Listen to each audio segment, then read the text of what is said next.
যা হায়াত, যা অপচয় করেছেন তো করেছেনই, এখন সারা জীবন যদি মাথাটা ঠুকরে ঠুকরে কাঁদেন তাও ওই অপচয়কৃত দিনগুলো ফিরে আসবে না।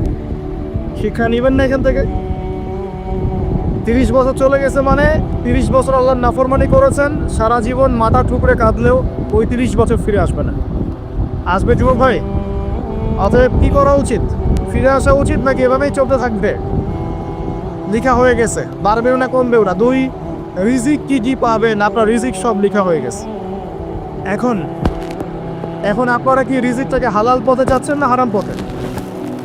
যদি হালাল পথে চান ওই অ্যামাউন্ট অফ রিজিকই পাবেন, যদি হারাম পথে চান ওই রিজিকই পাবেন, এর বাইরে যাবে না রিজিক। যাবে যাহলে সবর করেন, আল্লাহ পাক হালাল পথেই রিজিক দিবে ইনশাআল্লাহ তাআলা। রিজিক বৃদ্ধির জন্য কিছু আমল আছে, তার মধ্যে শ্রেষ্ঠ আমল হচ্ছে নামাজ, এর সাথে চাষতের নামাজ পড়া। চাষ মানে সালাতুদ দুহা, এর আগে ইশরাকের নামাজ আছে। রিজিক বৃদ্ধির জন্য আত্মীয়তার সম্পর্ক বজায় রাখতে হয়, আত্মীয়তার সম্পর্ক বজায় রাখলে রিজিক প্রশস্ত হবে।